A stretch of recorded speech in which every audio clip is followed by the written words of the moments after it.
integritas. Integritas yang Dan selalu saya katakan dengan teman saya, butuh jaksa pinter, tapi harus berintegritas. Kalau hanya pinter aja, tidak punya integritas, silahkan tinggalkan institusi ini. Selalu saya katakan. Terima kasih Bapak.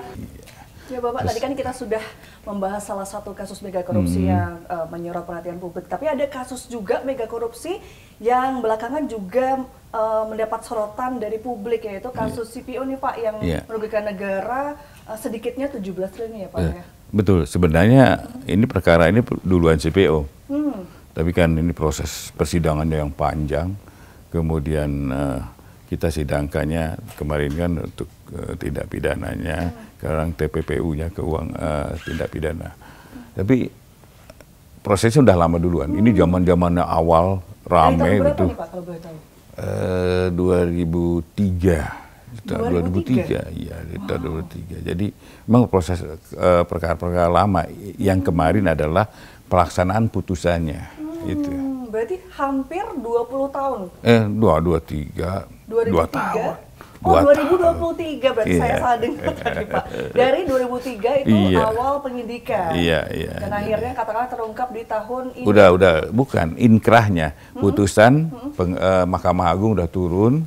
Putusannya itu kita laksanakan. Baik. Ini kan kemarin juga viral diperbincangkan nih Pak, yang ekspos pengembalian aset senilai 13 triliun nih Pak. Iya. Nah, itu gimana ya, Pak? Sebenarnya semuanya 17 triliun putusannya. Tapi yang 4 triliun mereka meminta untuk dibayarnya ambil napas dulu katanya. Sehingga nanti mungkin dalam waktu dekat, bahkan kita sudah terima juga 1,3. Itu kita udah yang dari 17 itu kemarin 13 ada baru beberapa 2 hari yang lalu kita terima lagi cicilan sekitar 1,3 triliun. Berarti 13, tambah 1, iya, berarti sudah masih, sedikit lagi. Iya, sedikit harus seluruhnya. Kita tetap akan kejar sampai 17.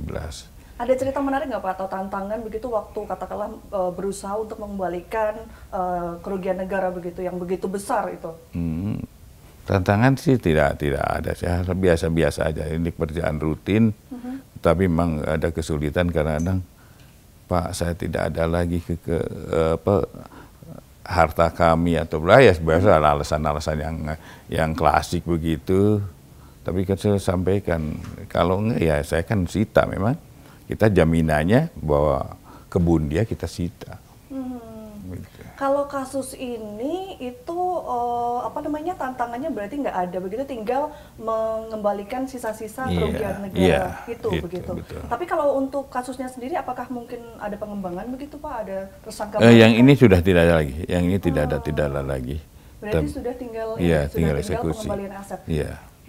Ini kan sudah hampir full 17 triliun dikembalikan. Kalau misalnya sudah dikembalikan secara full, Kejagung sendiri juga akan membantu memantau atau enggak Pak? Tidak, jadi kita akan serahkan ke Menteri Keuangan. Silakan aja Menteri Keuangan mau digunakan untuk apa, itu udah masuknya di uang negara di situ. Baik, berarti tinggal penyelesaian dan pengembalian kerugian negara yang tinggal sisa sedikit lagi itu ya Pak betul. Nah ini ada kasus, kalau tadi sudah kasus pengungkapan korupsi, ini kasus buron kelas kakap nih Pak, yang Riza Khalid. Ini sampai saat ini perkembangannya seperti apa Pak? Kita kita kerjasama dengan Interpol, kita sudah pendataan, mungkin insya Allah lah tidak terlalu lama lagi, nanti kalau dari Interpol yang ada di Prancis begitu, udah menyampaikan, udah oke, nyatakan buron secara internasional, kita mungkin akan bergerak. Berarti menunggu red notice dari Interpol? Iya, gitu? Tapi kita tetap monitor posisi dia ada di mana, tetap kita monitor. Sudah kedetek belum ini, katakanlah Riza Khalid ini terlibat dalam kasus apa saja selama ini? Oh iya, kalau itu sudah kami, zamannya penyidik pasti akan mengungkap ke situ. Tapi kan kami tidak bisa terbuka mana-mana aja. Belum ya Pak ya? Kita kalau masih begini kan kita harus memerlukan suatu kerahasiaan, langkah-langkah yang rahasia yang tidak diperlu orang teman-teman tahu atau mungkin masyarakat tahu. Tapi yang terpenting tunggu aja tanggal mainnya, kami akan tetap bergerak. masih terkait Riza Khalid, ini kan di media sosial ramai bahwa ada ancaman dari pihak Riza Khalid bahwa akan meratakan Kejagung gitu Pak. Itu benar atau enggak Pak? Enggak. Itu apa? Kasus lain tuh, kasus Asabri pada waktu itu. Enggak. Jadi itu kasus untuk Riza Khalid, nah, belum. Ini tidak ada Riza Khalid. Tapi benar ada ancaman nggak Pak? Walaupun tidak meratakan Kejagung gitu, tapi ada ancaman lain kah? Enggak ada. Untuk Riza Khalid perkara minyak enggak ada. Berarti tinggal menunggu Interpol untuk bisa menerbitkan red notice ya? Iya, betul. Tapi optimis nggak Pak? Kira-kira bisa nggak Kejagung akhirnya menangkap begitu seorang Riza Khalid? Saya manusianya yang selalu harus optimis. Apalagi saya harus mimpin teman-teman penyidik yang begitu banyak, yang muda-muda, ya saya harus optimis. Dan saya harus optimis itu. Kita akan ungkap. Ada strategi khusus kah? Pasti. Apa tuh Pak? Bocorin dong Pak, buat Ainis Pak. Nanti lari kalau yang pasti saya akan selalu menekankan pada teman-teman penyidik untuk ayo kita ungkap.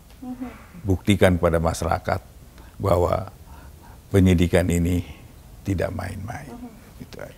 Oke, ini ada nggak sih Pak pesan-pesan khusus terutama penegak hukum mungkin yang masih muda begitu Pak dalam menangani kasus korupsi yang katakanlah begitu banyak tantangannya dan butuh keberanian ekstra gitu Pak? Iya, memang korupsi sekarang udah semakin canggih, jadi memang memerlukan satu ilmu-ilmu yang benar-benar dapat mengungkapnya ini yang kadang-kadang kita harus kan membentuk perkara, jadi memang banyak harus didalami, banyak harus dipelajari, dan banyak juga aturan-aturan yang harus kita kuasai gitu.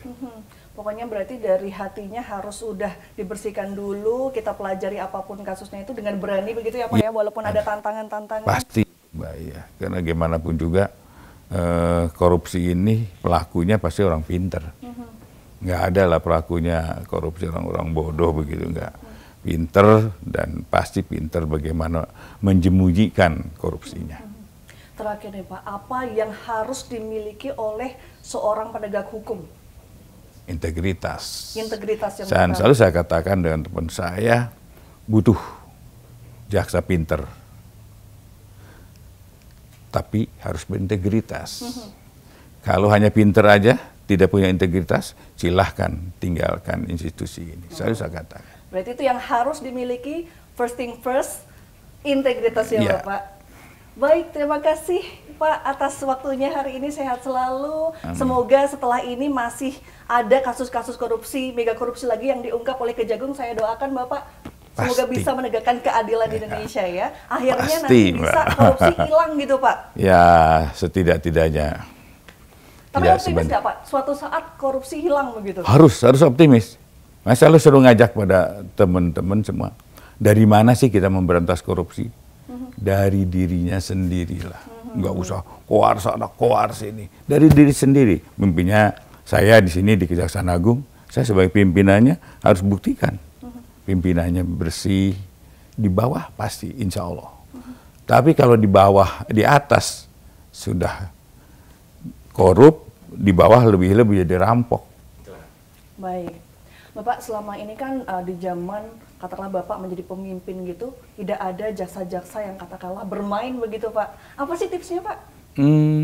Begini, kalau bersih jujur aja saya akui tidak bersih-bersih betul lah, masih ada. Karena jaksa ini sekarang saya punya jaksa sekitar 15.000 ya. Ya pasti ada lah yang nakal-nakal tapi tidak semasif zaman dulu gitu. Itu pasti ada nakal dan itu saya akan tindak tegas. Gitu.